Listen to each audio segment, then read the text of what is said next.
Audio.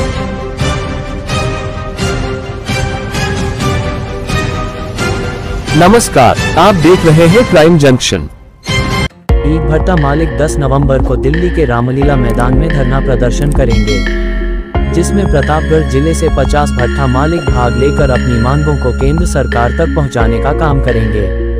ईंट निर्माता कल्याण समिति के जिला अध्यक्ष प्रताप बहादुर कुंदानी ने रविवार को मीडिया से बात करते हुए यह जानकारी दी है। आइए देखते हैं क्या कहते हैं प्रताप बहादुर कुंदानी। आज उपस्थित सभी भट्टा मालिकों का स्वागत, नमस्कार। हमारा एक मेन मुद्दा ये है कि इसमें ऑल ओवर इंडिया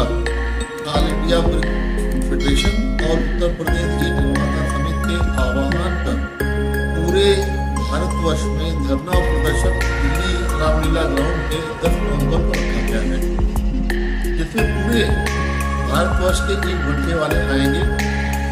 इस बीच पिछले वर्ष भट्टे वालों को बहुत परेशानी का सामना करना पड़ा, जैसे कि कोयले का बढ़ा हुआ रेट, बिचौलियों की मार्फत जो कोयला हम 8,000 में पिछले साल लेते थे, वो पिछले साल 22,000 से 24,000 में हम लोग को मजबूरी में लेना पड़ा। मेन हमारी सरकार से मांग ये है कि हम लोग को कोयला जैसे मिलता था पहले वैसे दिलवाएं और बिचौलियों को सिस्टम खत्म करके पुराने रेट पे दिलाएं। उसकी वजह से ये होगा ना कि ईंटा का रेट महंगा हो जाता है। जो आम गरीब आदमी सबका मकान, सबका विकास मोदी का एक सपना है, वो भी पूरा नहीं हो पाता, इसलिए बहुत लोग मकान नहीं बनवा पाते हैं।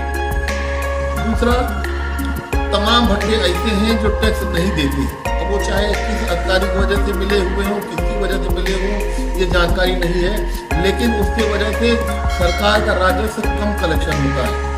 उसकी वजह से होता क्या है, जो देने वाले भट्टे वाले हैं, सही भट्टे वाले हैं, उनके लिए रेट बढ़ जाता है। अब इसी बार एक बार भी जो है अप्रैल में सरकार ने 1% की जगह पे 6% और 5% की जगह पे 12% टैक्स कर दिया। पहले होता क्या था कि 1% टैक्स देना है तो मोहन भट्टे वाला कोई मांगता नहीं था, 50-100 रुपया क्या मांगे, चलो भाई ठीक है, वो अपने पास ही जमा कर देता था। अब जब 12% और 6% देना पड़ रहा है तो हर भट्टे वाले को तकलीफ हो रही है और कस्टमर के ऊपर बोझा भी पड़ रहा है। जो खरीदार लोग हैं वो कहते हैं भाई पहले तो आप नहीं लेते थे।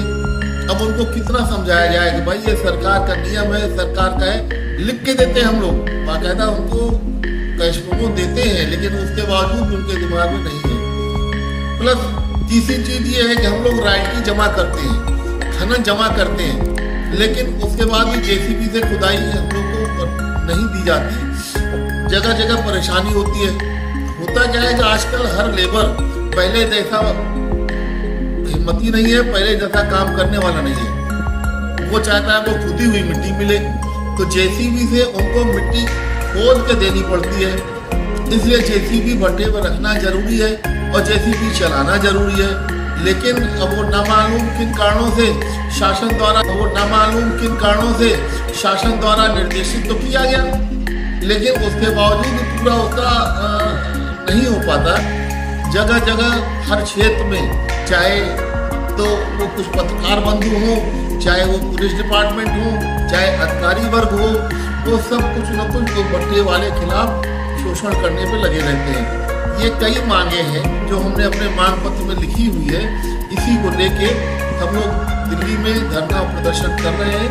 हमारे जिले प्रतापगढ़ से भी कम से कम 35-40 लोग जा रहे हैं। 9 तारीख को कुछ लोग काशी विश्वनाथ ट्रेन से जाएंगे, कुछ लोग कुट्टा से रिजर्वेशन कराए हैं, कुछ जो इलाहाबाद के नज़दीक पहुँचते हैं वो इलाहाबाद से रिजर्वेशन करा के 10 को सवेरे वहाँ पहुँचेंगे।